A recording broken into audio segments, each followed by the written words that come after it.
বউটা আসতে না আসতেই তুমি হিংসাম শুরু করে দিলে তো। দেখলে ও কত সুন্দর কথা বললো তোমার সাথে। যাও ওকে নিয়ে ঘরে যাও। হ্যাঁ কমলা, যাও ওকে নিয়ে ঘরে যাও, আমি একটু মাঠ থেকে ঘুরে আসছি।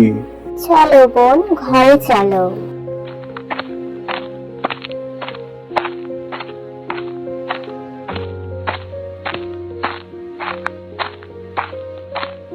এই যে এইটা হচ্ছে তোমার ঘর। আচ্ছা, তোমার নাম কি?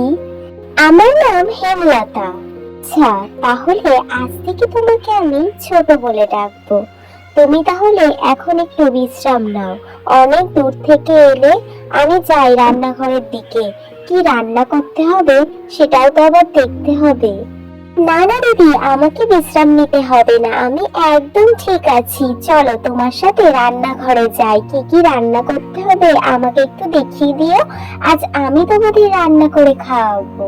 না না ছোট, তোকে আজ কিচ্ছু করতে হবে না। তুই আজকের দিনটা বিশ্রাম নে। দেখলি তো মাঠে যাওয়ার সময় ও আমাকে বারবার বলে গেল তোকে বিশ্রাম নেওয়ার কথা। আবার যদি বাড়ি এসে দেখে তুই রান্নার কাজবাজ করছিস তাহলে খুব রেগে যাবে। আচ্ছা ঠিক আছে দিদি, আজ তুমি বললে আমি শুনে নিলাম, কিন্তু কাল থেকে আমি তোমার কাজে সাহায্য করব। তাহলে তুই বিশ্রাম নে, আমি যাই রান্নাঘরের দিকে।